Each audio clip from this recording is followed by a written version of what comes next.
We have traversed Thailand in Ayutthaya. We have traversed Cambodia in the capital Phnom Penh. Now let's go to the Vietnamese capital, Ho Chi Minh, a city where Minh Nguyen is joining us. Minh, thank you so much for doing this special report for NewsX. Really appreciate the effort you put into this. So how was your experience? I believe you visited the Mariamman temple. How was your visit there?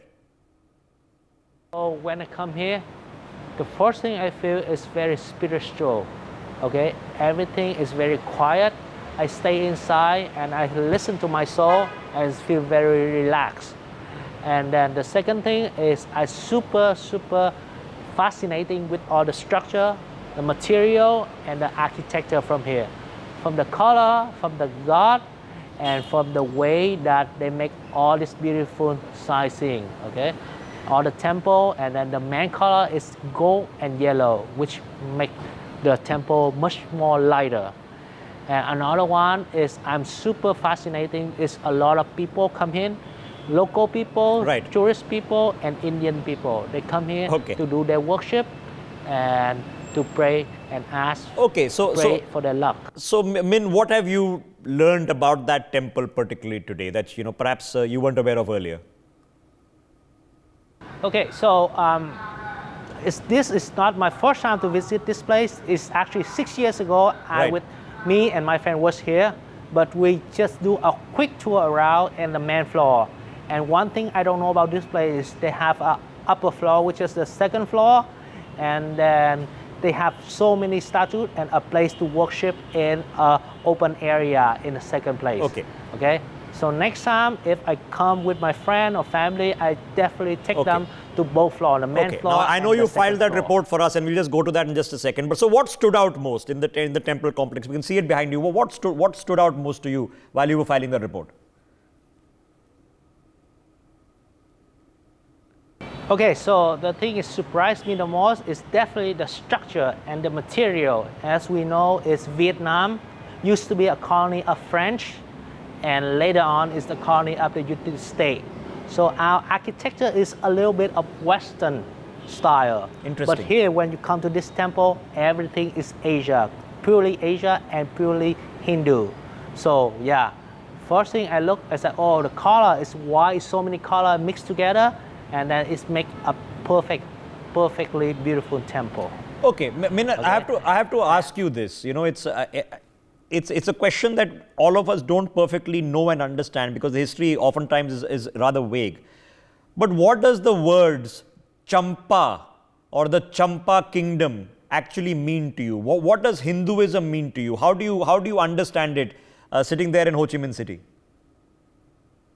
So according to the history, the Hindu people come to Vietnam very early, about the 2nd or 3rd of century. And most of them living in Binh Thuan or Ninh Thuan province, which is in the central of Vietnam. And when they come in as a royal, all of them is royal, but because Vietnam has so many wars, so they got almost wiped out. So right now, the population of the Hindu people in Vietnam is still there, but it's very little. Okay, now to the best of my understanding, I'm told that the My Son complex, which used to be the political capital of the ancient Champa kingdom, it still exists today in Vietnam. Is that true? What can you tell us about the My Son complex? You asked me about My Son complex. So My Son complex is the UNESCO World Heritage Site in 1999 and located in the central of Vietnam. And right now it's in Quảng Nam province. Okay, it's situated within the elevated geological basin surrounded by the rim of the mountain, which provide the watershed for the Tu Bom River, one of the biggest river in the central of Vietnam. And My Son is remarkable architecture that's developed over the period of 10th century. If I'm not wrong, it's come from the 4th century to the 13th century. And during the war, My Son has significant suffer from the bombing.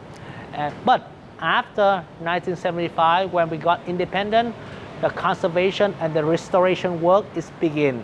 And now it's become one of the most correct my pronunciation. in Quảng Nam province. My Son. So in the complex itself, where does it fit in into modern day Vietnamese thought in terms of its historical and cultural preservation? My Sơn is very crucial because it's a unique evidence to show to the young generation that all the Hindu people is come here and exist in Vietnam very early. And today, My Sơn is help people to understand the culture of the Hindu people. And right now the government of Vietnam is doing the culture preservation on a daily basis. Okay. And as far as I know, every year they have a budget to restore and renovation the My Sơn complex. Okay. And the young generation as us, we should come and visit My Sơn as we have time to know what My Sơn look like, and we can appreciate more about the history as well as the blending culture between Vietnam and India. Okay, so Min, for us sitting here in India, and of course you're sitting there in Ho Chi Minh City, do we really understand that there is a 1,000, 2,000-year-old civilizational link, that actually there is a lot of closeness in our shared history and culture, or have we just in modern day sort of disconnected from it? What do you make of these ties as you see it as a Vietnamese? According to the history, the Hindu people come to Vietnam very early. Yeah. On the 2nd and 3rd century, they're already here. And most of them living in the Ninh Thuận and Binh Thuận province, which is right in the central of Vietnam. At first, they come here as a royal class, just like a king, a queen, a princess. Okay, they do all the high-end class work. They don't do all the labor work. But when the war come out, and they got almost wiped out. Okay, so sadly, and nowadays, there's still Hindu people in Vietnam, but the population is very little. But the existing help to Vietnamese people to understand more about the culture and the history, which earlier we have we have a blend culture, Vietnamese and Hindu as well. Okay, all right. For more such videos, subscribe to the NewsX YouTube channel, hit the bell icon.